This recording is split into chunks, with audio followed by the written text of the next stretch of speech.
میرے اوپر جو انعامات ہیں اللہ تعالیٰ کے وہ بڑے عجیب ہیں. آپ نے ایک کتاب پڑھی ہوگی روحانی علاج.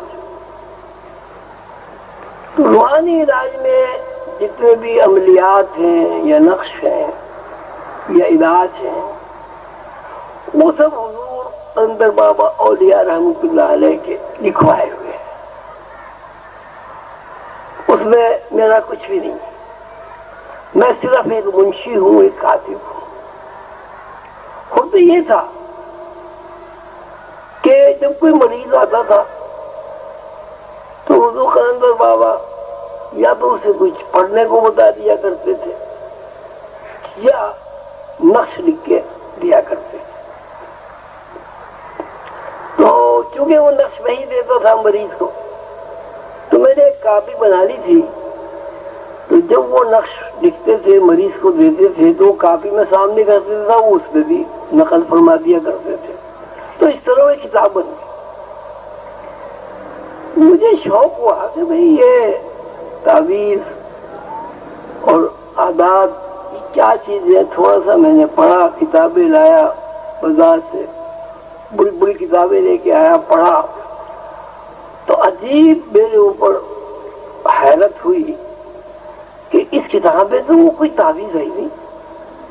ہر مرض کا جو علاج ہے وہ کتاب میں نہیں ہے، اپنا منفرد ہے، الگ ہے. تو ایک روز میں نے حضور قلندر بابا سے عرض کیا کہ حضور یہ جس میں تعویذات ہیں، جس میں عملیات ہیں اس کتاب میں،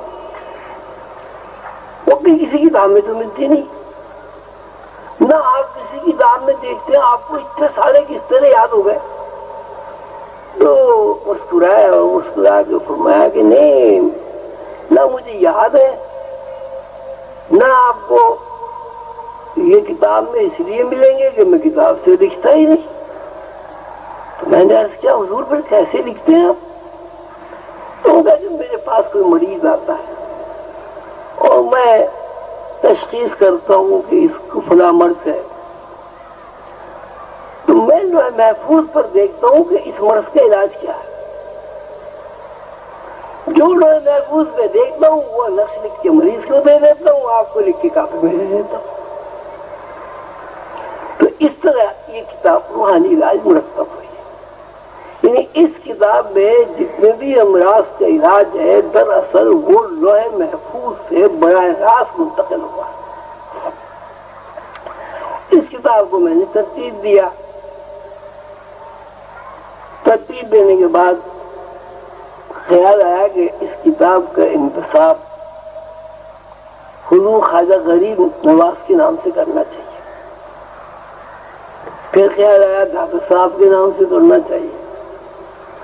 پھر خیال آیا نانا تاج الدین ناگپوری کے نام سے کرنا چاہیے.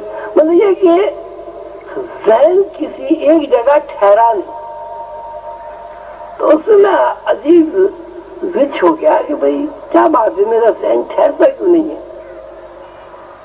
تو ایک روز مغرب کے بعد 2017 میں بیٹھا ہوا تھا،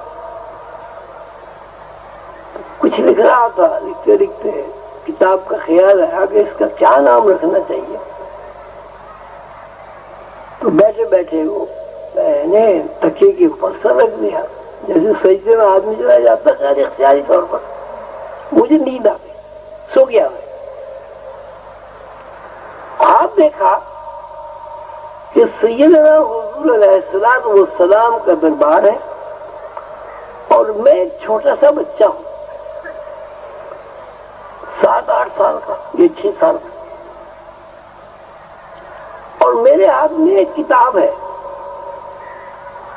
تو میں دوڑا ہوا رسول اللہ صلی اللہ علیہ وسلم کی خدمت بابرکت میں دوڑا ہوا گیا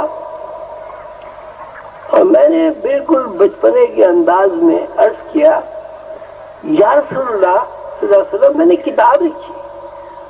جیسے بچے کوئی الف بنا دیتے ہیں یا کوئی لکیر بنا دیتے ہیں کتاب پہ اور اپنے والدین کو دکھاتے ہیں. تو حضور پاک صلی اللہ علیہ وسلم مسکرائے اور اس کتاب کے اوپر اپنا ہاتھ رکھ دیا. یہ روحانی علاج کا تذکرہ کرو. جیسے حضور پاک صلی اللہ علیہ وسلم نے اس کتاب پر ہاتھ رکھا، میری زبان سے الفاظ ادا ہوئے، بحضور سرور کائنات علیہ الصلوۃ والسلام، انتصاب بحضور سرور کائنات علیہ الصلوۃ والسلام، اور فوراً میری آنکھ کھل گئی۔ وہ میں نے کاغذ پہ لکھا، اور بڑا خوش ہوا، اور لکھا اس لیے ایسا نہ کہ بھول جاؤں۔ تو دوسری دفعہ، پہلی دفعہ روحانی علاج کے سلسلے میں رسول اللہ صلی اللہ علیہ وسلم کا فیض براہ راست حاصل ہوا خواب میں، اور دوسری مرتبہ یہ کتاب محمد رسول اللہ صلی اللہ علیہ وسلم نے